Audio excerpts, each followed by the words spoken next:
Is Michael here? I'm here, Diane. Are we ready to start? I think we are. Thank you, Michael. I'm going to mute myself now. Everyone, and welcome to our compliance training, and hope you all had a good weekend. We'll see a longer weekend than normal. Today we're going to talk about compliance and some changes and some updates as well. So some of you who are familiar with it, as well as some things that if you're not familiar with compliance, that will help you with this process. So today we have 4 presenters from our department of the Office of Federal Program, and Diane Neal will be presenting, who's one of our assistant directors, along with 3 consultants, myself, Michael Crace, Randy Richardson, and Paul Preston. And I'll wait for the next slide. Hold on a second, Okay. Michael. It's telling me that it won't record the slides. I have to share in a different way. So There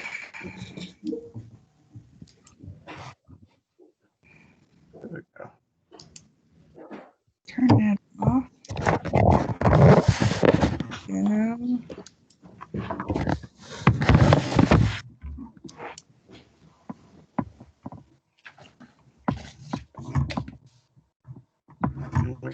See one more slide.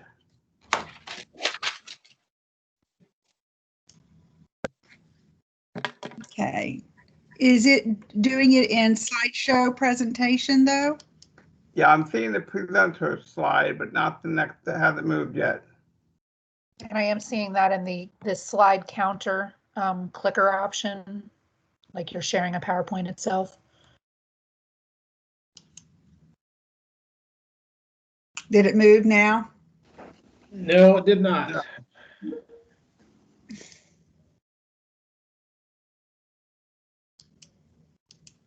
There we go.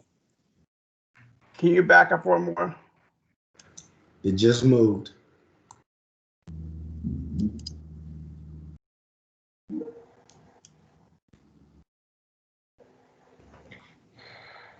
I'm hearing some folks say that they're seeing a black screen.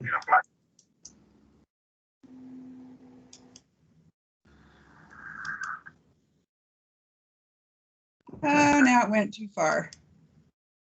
Okay. All right. So today's agenda, we're going to talk about the purpose of monitoring and why we're going through this process, different levels and risks of factors, timeline for monitoring,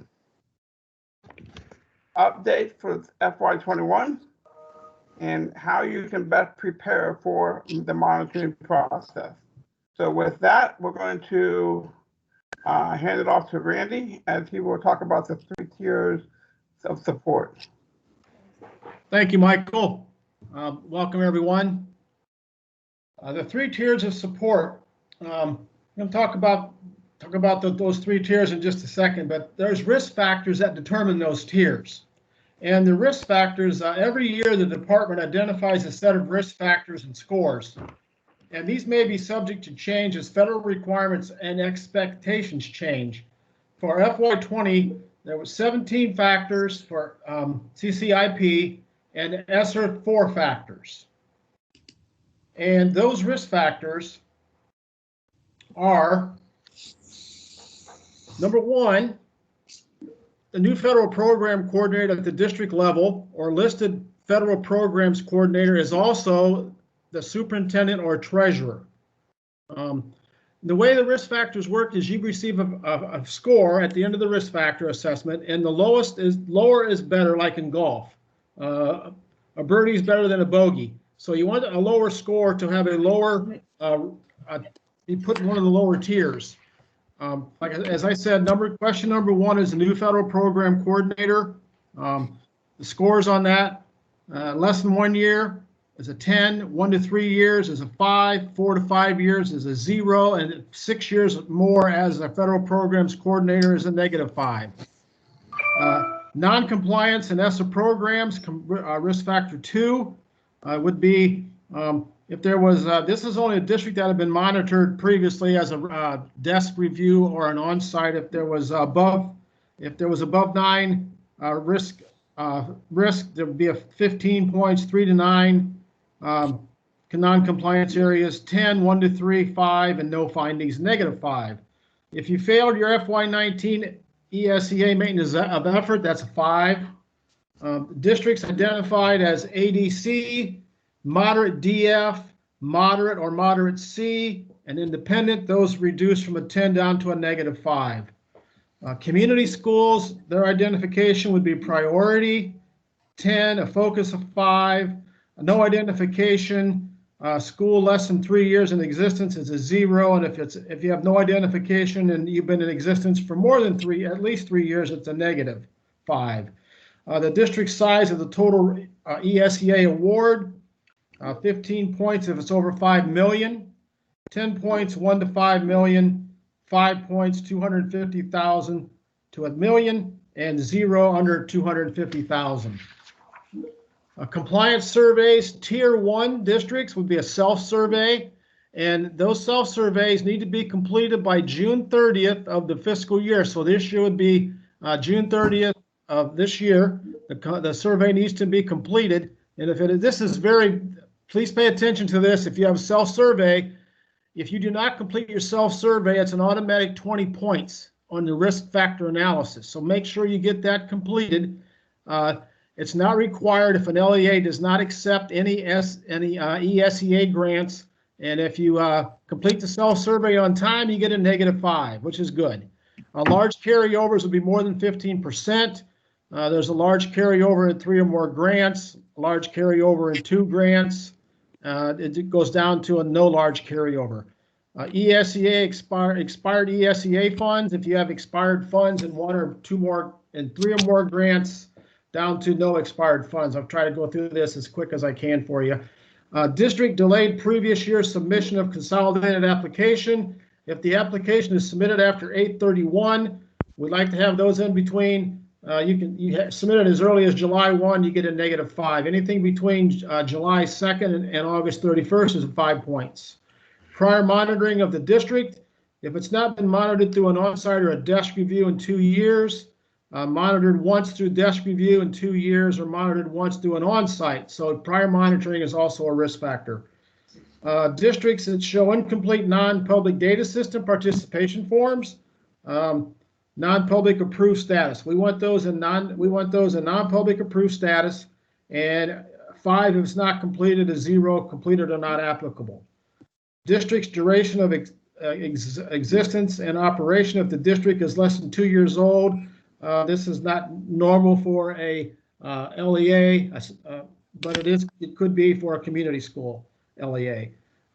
5, that's 10 points, more than 2 years, but less than 5 years, and more than 5 years in existence is 0 points. A district received an A133 single audit based upon latest data available. If it's a no, it's a 5, it's a yes, it's a 0. If the district has to do comparability, some districts do, some don't. If it's self-reported for the last 2 years, it's 10 points. If it's self-reported in the prior fiscal year, it's a 5-point risk. And if it's reported by EMIS, it's a 0. District submitted cash project request. The district submitted 1 project cash request during the fiscal year is a 10-point.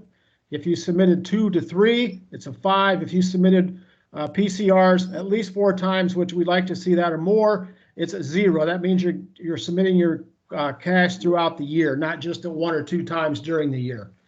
Large non-public carryovers, more than 15% in Title I and 30% in another ESEA grant, FY19 to FY20. Large non-public carryovers in 3 or more grants is a 15. Large non-public carryover 2 is a 10. LEAs with a Title I allocation below 50,000 and a 2A allocation below 10, or LEAs that have no non-public equitable service requirement. So if you have no equitable service requirement, it's a 0. Special request. Districts can be selected on a request from either the district or the Ohio Department of Education for a review.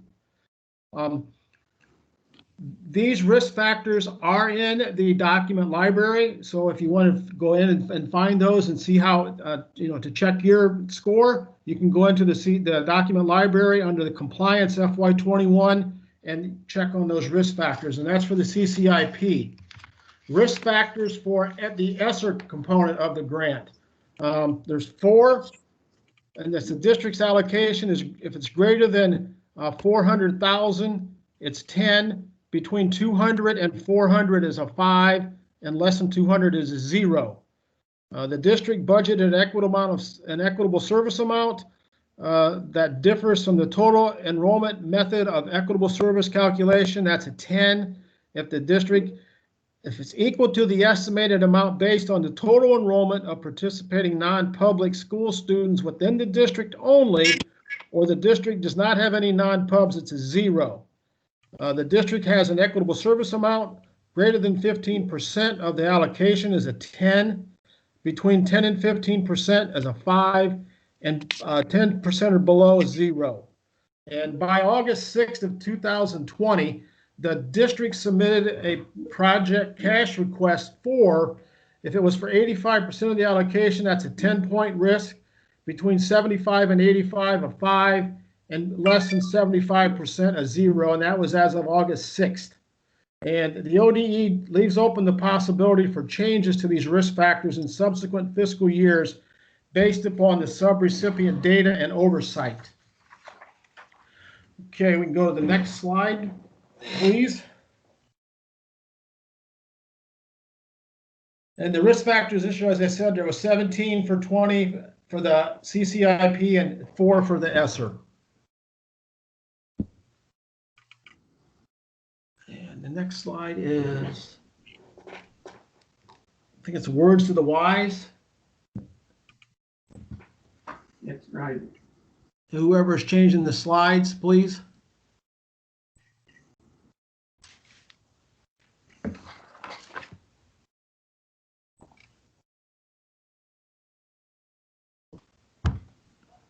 Michael, do you know who's changing the slides? I thought Candace was on. Is Candace on here? Diane is sharing the screen. I need words for the wise. Slide 6.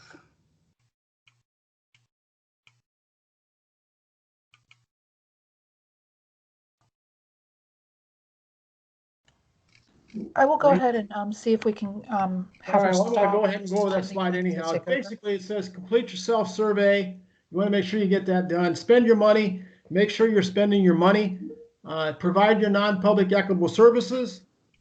And what did we do wrong to get monitored? You didn't do anything wrong. Monitoring is a part of the process. It's not punitive. We're here to help. It's just depending upon your risk factor analysis and your score. That's why you were picked for the monitoring process.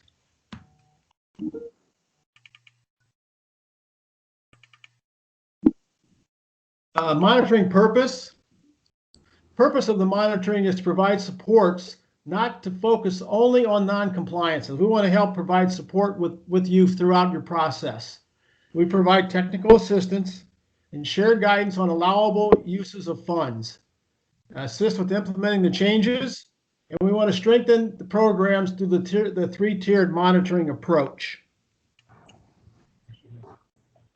And the 3 tiers, tier 3 is high risk. This is the ones that participate in on-site monitoring, and this year it's going to be a virtual on-site. Tier 2 would be selected districts to participate in desk monitoring. And tier 1 is all the districts that are not selected for a desk or an on-site monitoring will have a self-survey.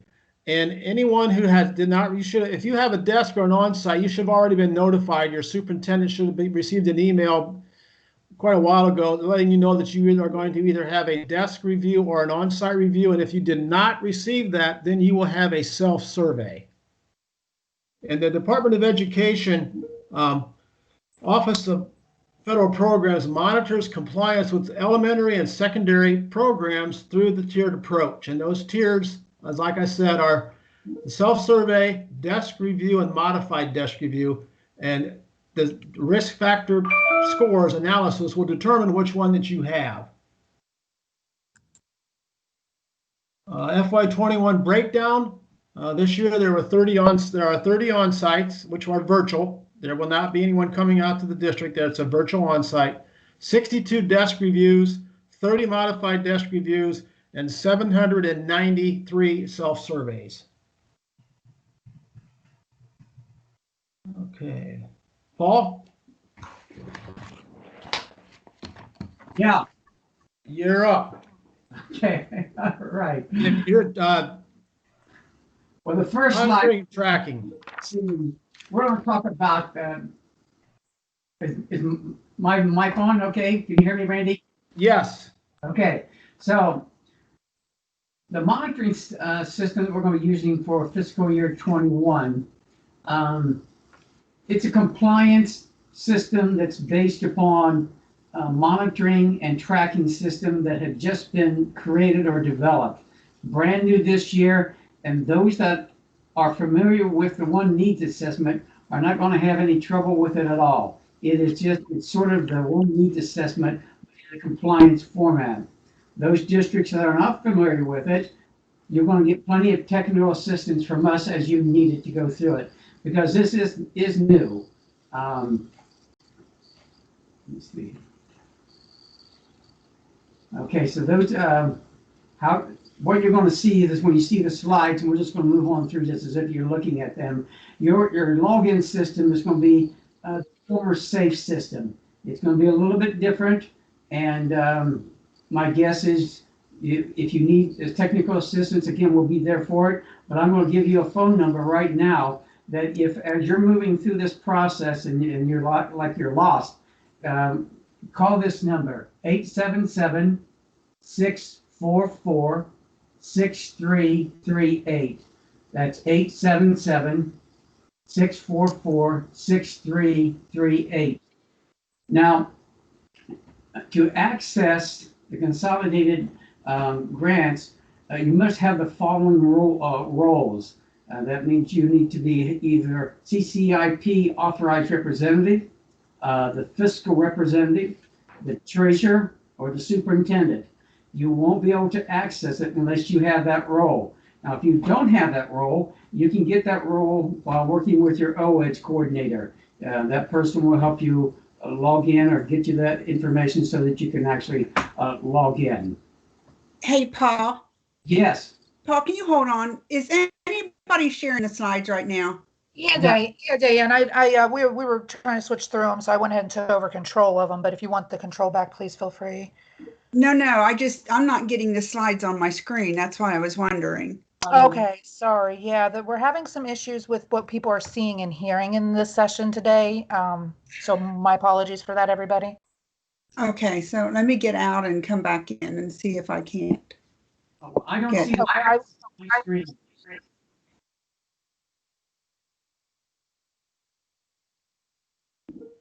And Paul, we have a request for you to repeat the needed roles again, since several others say they're not seeing the slides. You're right. So You're right. let's see if we can't try to get those slides up again. Sure. Can you try again, Candace? I do believe they are up now, and we're on. I'm on slide 12. That's logging on through the Ohio ID account. Okay. I see today's agenda. But that's okay. Oh, so I'm seeing it now. I wasn't before. Okay. There we go. Unfortunately, I'm glad I said something. I thought it was me, but I wasn't the only one that wasn't seeing them. So, Okay. So I don't know.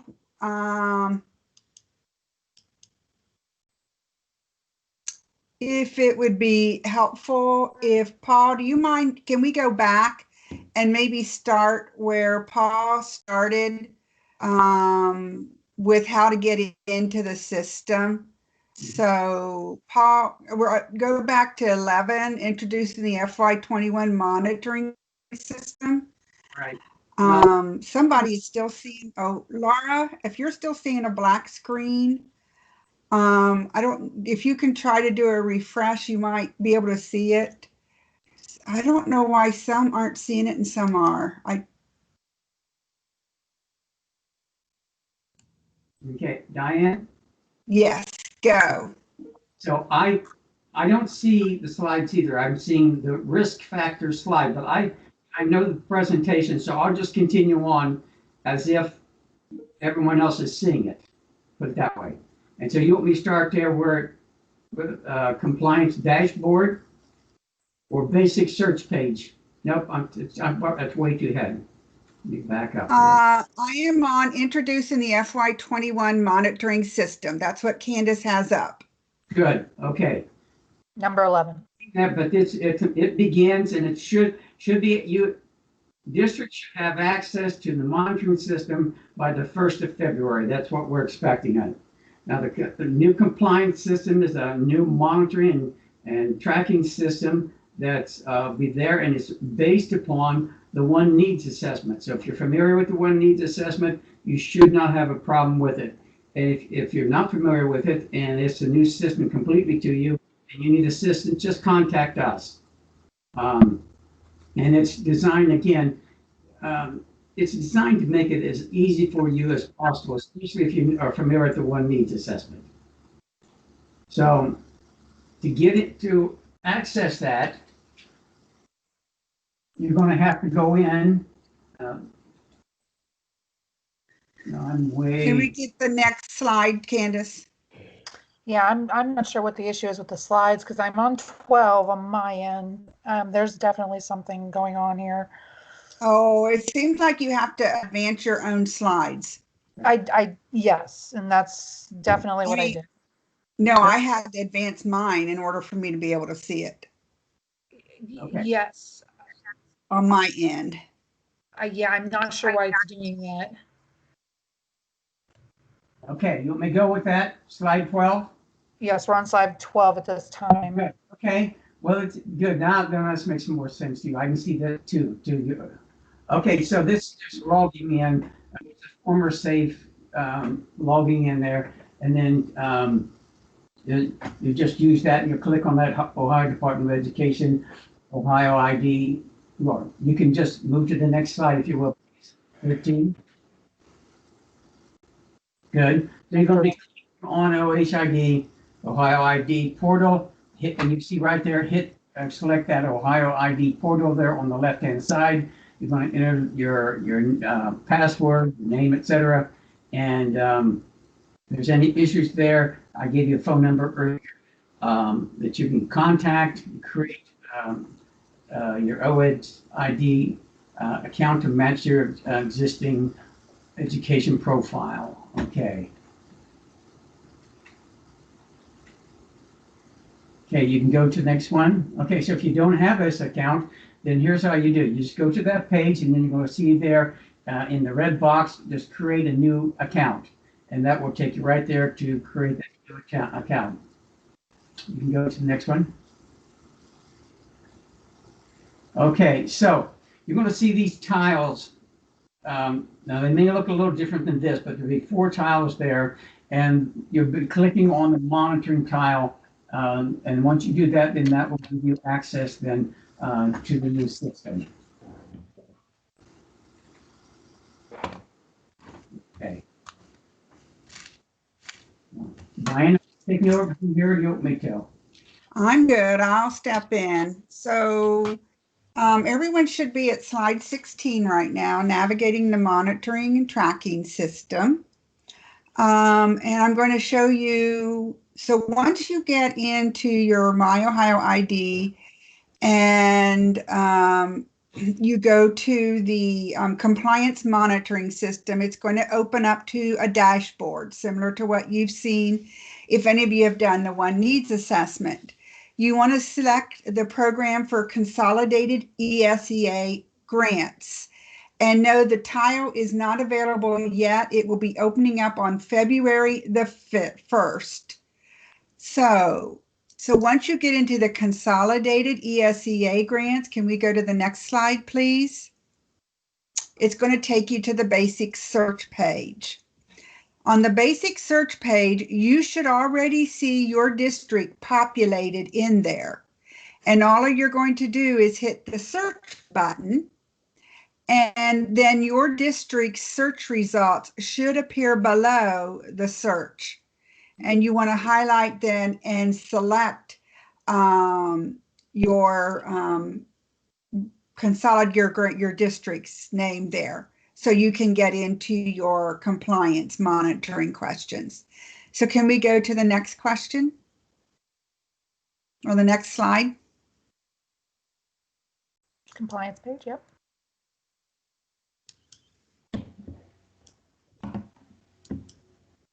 All right. So if you only have one survey this year, it's only going to show one. But once you get into the compliance system on the overview tab, it's going to show, like for example, you may have McKinney-Vento. Some of you may have a self-surveyed and a modified desk review. It'll show all of your surveys there. Later on, after we have done your compliance surveys, it'll show if you had any issues or technical assistance on this page as well. So you're going to want to click on the survey that you want to open. Can we go to the next page?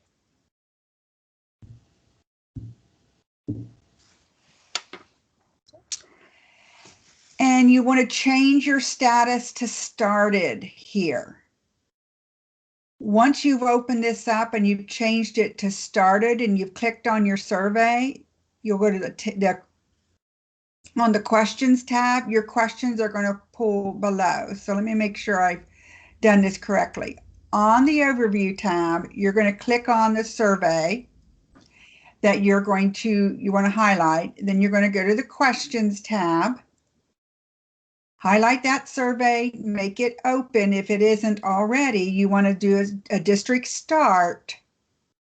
And then below, your questions should populate below. Okay, Candace, we need the next page. Go back. The questions are organized into groupings. And for example, for this question, this item here, underneath this survey, there are several questions, and you'll even see some where they may skip a question.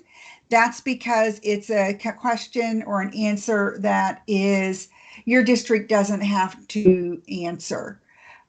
We have triggers within the system, so you're only supposed to be at questions that are specific to your district's application. Okay.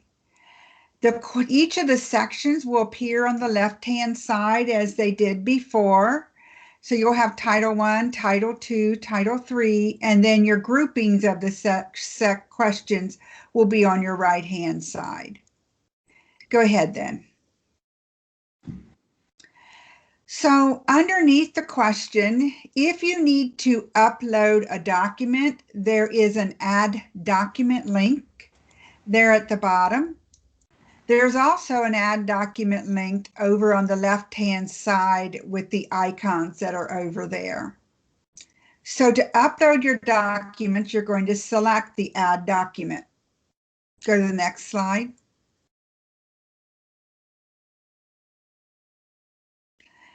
Once you go to Add Documents, it's going to populate over here your Add Documents, and you're going to select the topic for your document. Next slide. Then you're going to you can drag your document into this text box, or if you click on the text box, then you can browse into the and upload it into the survey. Once you've done that, then you want to click down here to close the new. I can't read what that says anymore, but this last button, it looks like it says close. Yes. And go to the next page. And it'll add then your document there in a list. Unlike this year, you will be able, let's say you went and you picked up the wrong document. You will then be able to delete in this new system. In the past, you have not been able to delete your documents, but you will be able to do this. So I see that we've got a couple questions over here on the side. I'm going to take a break and try to get to these questions. So if you're doing a self-survey, you do not do any document uploads and you do not do any comment additions. You're going to go in and you're going to click the boxes showing that you have these items. So you're doing a self-check. I think those were the only questions that I saw. And of course, the monitoring system does not open until February the 1st.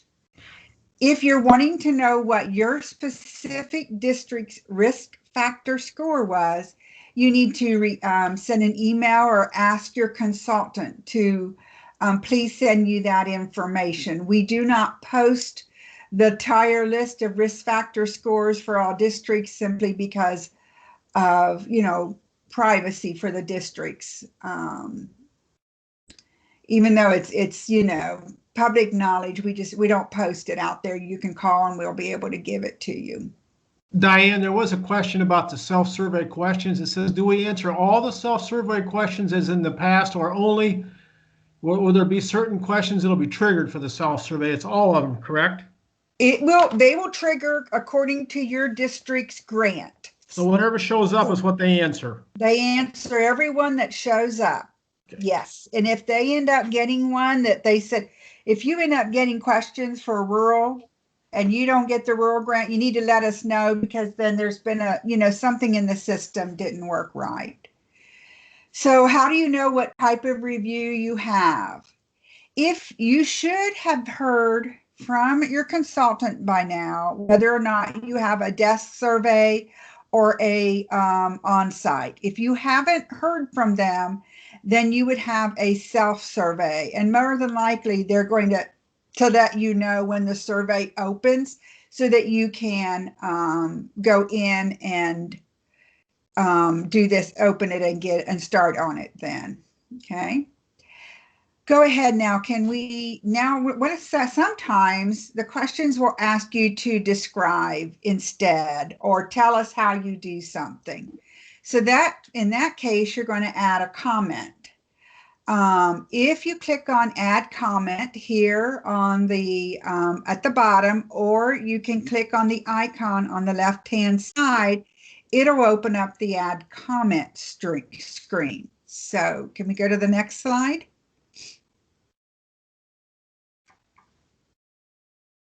You're going to type in a subject name, and then you're going to type in your message. And then you're going to say add new subject at the end. And next slide.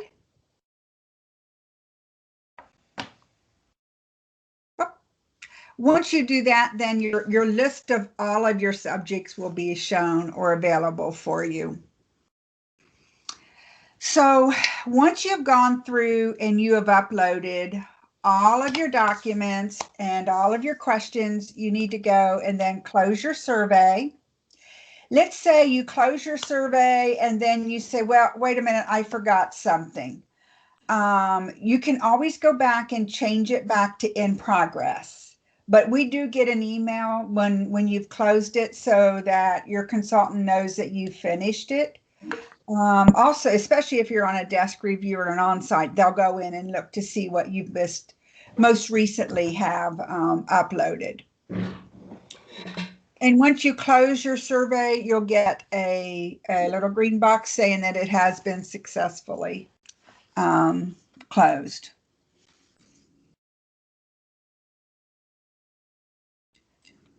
Okay, next.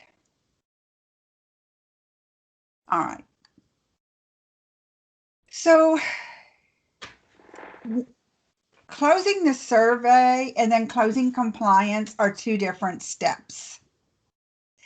If everything within your application and all of your questions are green, then you're able to close, your survey is able to be closed and you've met all the requirements. If there's an item that we may need to give you a technical assistance on, that item is going to appear orange with the little triangle on it. If there's an item that is an issue or an area that we need to correct or address, then it's going to have a red icon with the question within your survey. Okay. Let's go to the next one. So there are several steps to do if you have any issues, and this is going to be available for you, this slide. But for what the program consultant that is doing your survey will let you know if there's any areas that you need to correct. Once she's added the issue into the system and the assistant director has submitted the issue so that it's viewable on the district side, then you have 30 days to put in what is the district going to do to correct this. Usually the consultant will have a recommendation for the district on what they can do to make your correction. If, let's say, it's something that you needed to make an adjustment in the budget or in a fiscal record, and as soon as you find the error, we find the error and you correct it, and you're able to upload that correction within your fiscal record right away, then typically you wouldn't have to do a corrective action. We would just close the issue. It's been already addressed, it's been corrected, it's closed. But if it's something where you're going to have to take a couple of steps to do, and perhaps it may be something that you're not going to be able to do until, in the fall when the kids come back because you forgot to do your annual meeting when school first opened, then it's typically an issue that you'll just state in your corrective action plan what you plan on doing. And then after you've had your annual meeting, you'll be able to upload the evidence of your annual meeting, and then we can close the issue. So there's two steps then to really closing the survey. The first step is actually you've completed the survey questions and you've uploaded all of your documents and you've added all your comments. To close compliance, we have to make sure that everything has either, if there's any issues, those have been addressed. All technical issues that we've addressed, we've shared with you, maybe some recommendations on some processes you may want to change or look into. And then if everything meets the monitoring compliance, it would all be green. When you resolve your issue, and this is something before that we weren't able to do in the old system, your issue will change to a purple on the screen. It will no longer be red, it'll be purple, indicating that this issue has been addressed and is closed at this time. All right, let's go to the next one. Are there any questions in the chat here that I need to, so somebody wants to know what type of evidence are we wanting for the annual meeting? Typically, we're looking for evidence where you've notified parents that of the annual meeting, whatever type of documents you may have to provide to the parents during that annual meeting. And if you did a parent sign-in sheet for your annual meeting. So, the OED's roles for compliance. In order to be able to do compliance, your OED's role should be your authorized rep. I'm sorry. There we go. Your fiscal representative, and then your CCIP funding or CCIP planning tool. So would get you access to this. Any other questions? Okay, so Randy, you want to go over the timeline? Sure. Next slide, please. The self-survey timeline is the first one we'll talk about. That the district completes and checks this themselves. And the timeline for this is February through March. You should determine the system for collecting and storing your documents. And those are documents that you store for yourself, just if, in case of in the future there would be an on-site or a desk review, you would have those documents stored for you. You do not need to upload any documents in the system for the self-survey, but we highly recommend that you read the question, and if it's asking for a document, that you do have that on file. So you can go back to that and look at that, and you do have it. The survey itself is due June 30th, 2021. And the self-survey hopefully will open February 1st, and then you can start working on that, and we'll be letting you know with an email when that's going to, hopefully when that will be open. And like I said, then you would collect and store your documents and keep those for your files. You do not need to have those uploaded, only for yourself. The next one would be the desk. Next slide, please. This is consultant directed. If you have a desk review, your consultant will set up a time to go over, work with you, talk to you about what you need to have, the documents that you need to upload and prepare for that, and you'll work with your consultant to prepare for the desk review. The consultant completes desk reviews caps, and if there's any issues, that's to be done by June 30th. And whenever the issues are submitted, you have 30 days to complete those. So if it's done before that, if the district and the consultant have the desk review done before June 30th, say 1st of May, then it can be, get that done. If there's no issues, then it's completed. February, the compliance system hopefully will be open soon. And then December, that should be February through April. Consultant sets a date for desk review and checks items. That's where your consultant would contact you to set up times to, go over how things are going, questions that you would have, and review some of those, and review the documents that you've submitted to make sure that they're correct. And if you needed to change some of those documents to get, a different type of a document that is needed, then that time that could be then uploaded so that it can be reviewed. So that June 30th of 2021 is when they need to be completed. Hopefully we can complete them before then, but that's the timeline for your desk review. The timeline for the on-site. And next slide, please. This is also consultant directed.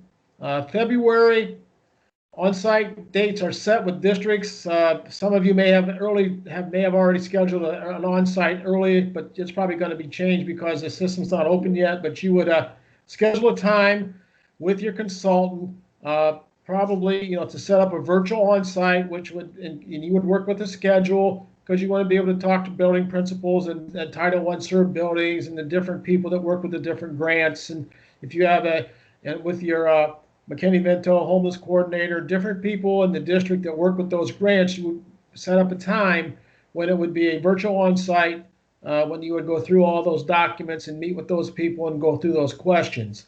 Consultants will review all the documents that are submitted, and as before June 30, review the monitoring outcome if there's any caps due within 30 days of after when they completed it. End of January, the compliant was hopefully the end of January or the 1st of February is when the system will open, and February through April on-site visits that would be conducted. And as I've said before, this year they're virtual on-sites, and so your consultant will be getting with you to set up a time to have that. Some of you that have multiple, if you have multiple reviews, it's up to, you may have already decided if you're going to have those at the same time or different times. So that's up to the district. But those of you that have multiple reviews, you've got that information in your initial letter. Question was asked, how do we find out which type of review the district will have? Well, if you have an on-site or a desk, you should have already been notified by your consultant. A letter should have gone to your superintendent. If they did not receive one of those, then more than likely you will have a self-survey. And then that's it for the timeline. So I believe the next one is the modified desk review. Okay, thanks, Randy. So Michael, modified desk review is basically. Hey, Michael, it's Diane. Before you get started, we had a question about the consortium reviews for ESCs.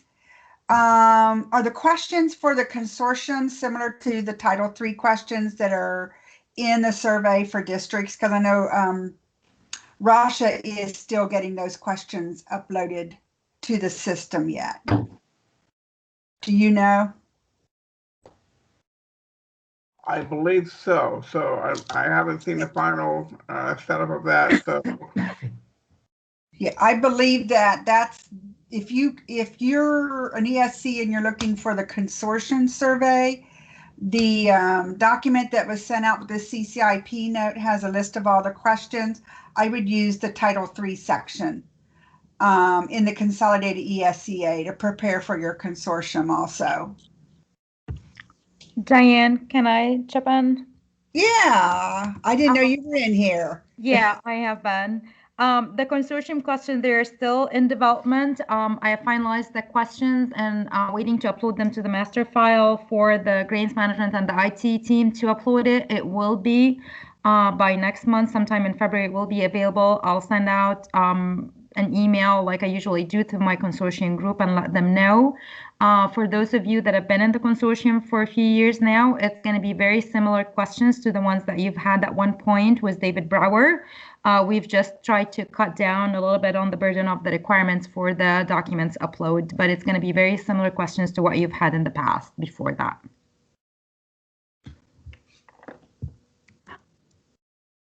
Thank you, Rasha. yeah, we're good, Diane? Thank you, Michael. Sorry. Okay. So modified desk reviews, a handful of districts might have a modified desk review. And if I can go to the next slide, I'll show you the difference between a modified and a regular desk review. It's basically a district that had a desk review or possibly an on-site last year, and there was a finding or an issue that couldn't be corrected until the following year. So you will have a modified desk review, and it will only cover that particular question or that particular area of compliance. So you won't do the whole desk review, just the 1 or 2 or 3 areas, whatever it might be, that were an issue the previous year. So you will then upload evidence into the system to show that you are now in compliance with that issue from the previous year. Keep in mind, the district will still complete a self-survey, which we covered earlier. So that's the difference between a desk review and a modified desk review. So next slide. And preparing for an on-site, and we're going to hand that off to Paul.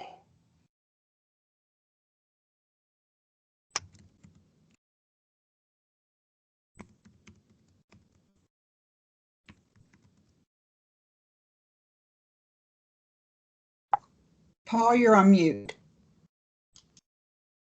Oh, thank you. Thank you so much, Michael. And you can go to the next slide regarding, there we go. Okay. As Randy mentioned earlier, there are primary purposes for the reviews, and have 3 different types of reviews: the self-review, the desk review, and the on-site review. But they all have similar purposes, and that is provide the district with an opportunity to receive supports, more hands-on supports than you typically get through the review process. Now, the support you get will be different for the self or for the desk or for the on-site, but there will be supports provided to you, and that is to help you improve your program and provide services to your students. They'll also be able to identify areas of growth. Now, as you go through the self-review process, you may find some areas that you need to shore up a little better or to make certain that the things are working so as they're supposed to. The desk review, you'll have more opportunities to find areas of growth, and an on-site, you'll definitely find if there are areas of growth. But no matter what, through the discussions that you have with your consultants, you're going to be able to get clarifications on the requirements of different programs.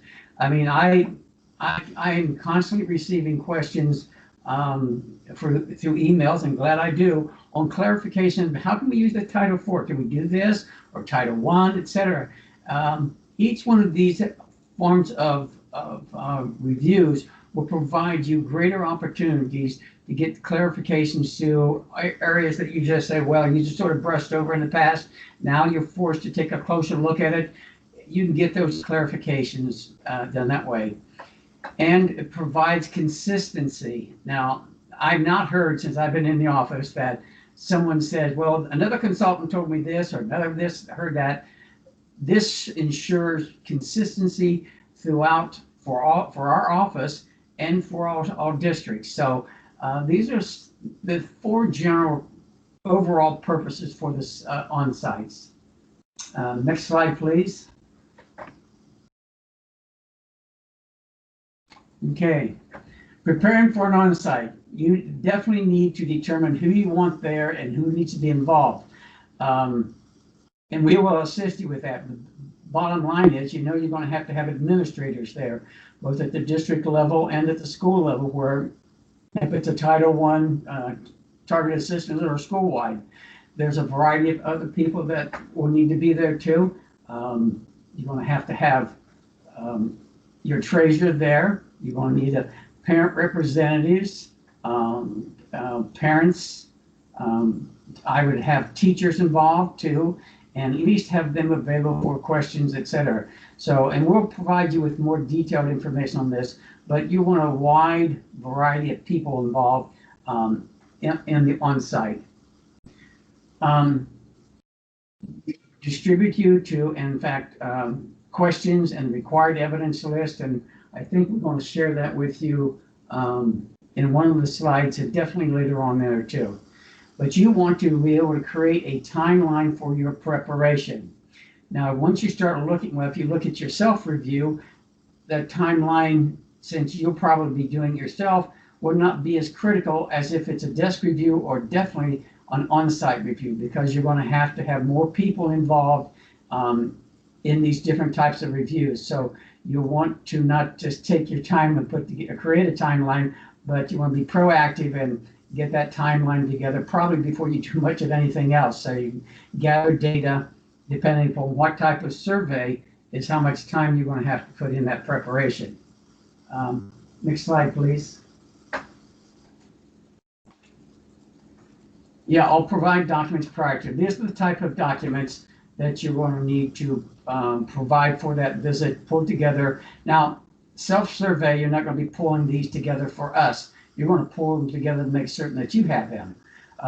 Your federally funded spreadsheet, evidence-based strategies, payroll records, and we'll be looking at those. Fiscal ledger too, yeah, detailed budget lead, and your building budgets, detailed but some fiscal documents. So all of these documents, and there are a few more too, which we'll get to you, but these are the type of documents that you'll want there for that on-site. Again, self-survey, you'll want to make certain you have these documents, but you don't have to have them ready for us. Desk review, you will too. Okay, next slide, please.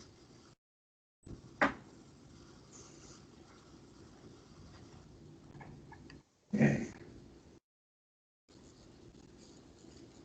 Preparing for an on-site, prepare staff to be involved in this on the on-site. We mentioned earlier, administrators, the superintendent's going to want to be involved with this.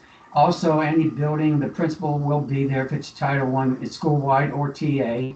And you're going to want your curriculum people involved with this too. And I would actually, your BLT, et cetera, you're going to have, depending, if it's an on-site, definitely, that the voting leadership teams, you're going to want people in there that's involved with it.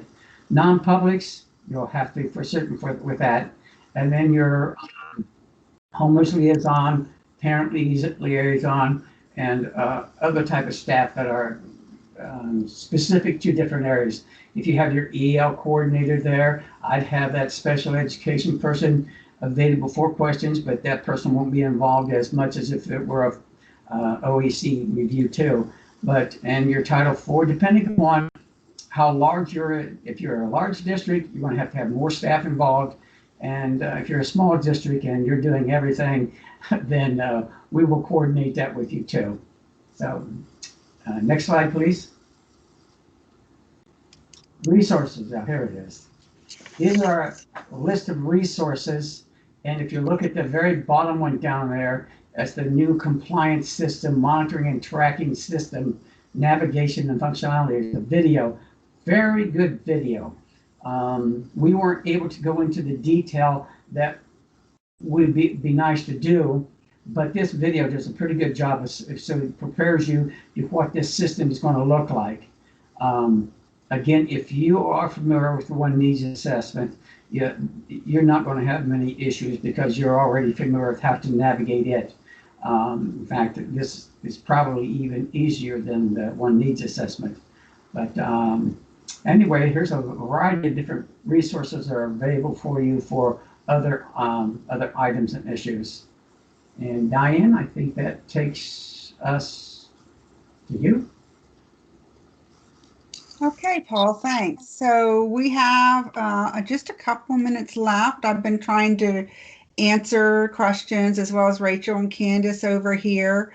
This link is live. That's in the PowerPoint, but also they've put it in the chart. If you go to the document library and you scroll down to compliance, and then we've put it into FY21 monitoring for you.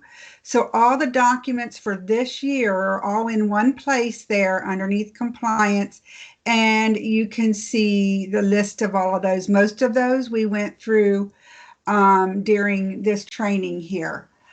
If you do not know what survey you're having yet, you haven't heard from your consultant, I recommend that you send them an email and ask them if you're going to have a desk or an on-site. All the desk and on-site letters were to have gone out by December so that districts would know. We originally had planned on having the compliance system open in January, but with all the updates that IT's been doing in several of the systems in Ohio at ODE, we are later this year than we typically are. And we apologize for that inconvenience. We know that you like to get in there and be able to get started on making sure that you have everything you need for this. If you're on a self-survey, there would not be a letter. Typically, your consultant would put a note in your history log note or to you, or send you an email to let you know that you're on a self-survey this year. So, but if you haven't heard about a desk review or an on-site review, then chances are you will be a self-survey. Once the system opens up after next week, you'll be able to go into the system, and it'll also tell you what kind of survey you have, whether it's a desk or an on-site. We do have this session again later in February. So once you get in and you feel like now you have a better idea of what kind of questions to ask or what other assistance you need, certainly you're welcome to come to the training again or to come to our monthly open office times that we have with any questions you may have.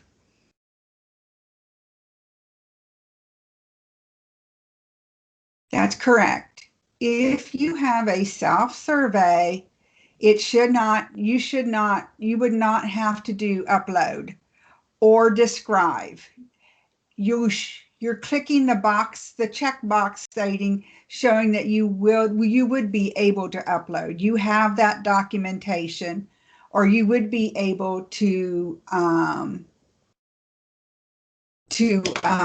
describe this if you were asked, and not simply because, we do our audits in the current year, but if you happen to get a federal audit, it's usually a past years that they're doing, as well as grants management. They do past years audits. So how to get into the CCIP public. Let's see. Well, you would need to go. You cannot be logged into your SAFE account. You have to completely be out of the SAFE account system. And that means logged out and cleared. And then you're just going to go to ODE's webpage. And in the search box, you're going to type in CCIP, and it's going to take you to a web page at ODE. And then it has a link to a public view CCIP. We do have a document that has those steps also spelled out for everyone. I don't know, Rachel, I don't know if, we don't have that in the document library, do we, anywhere that we can add a link for it? It is in the document library, but you guys will find it under Ed Steps. So it's not exact because it's talking about how to find like one plan examples, but it should still give you step-by-step directions on how to get to the public CCIP. All right, thank you. All right, any other questions? All right, well, thank you for joining us. Hi, Melvina. It's good to see you. So thank you, Rachel, for putting that link in there. Melvina, do you want to stay on for just a minute? Sure. I think you and I want to move our dates back. Okay.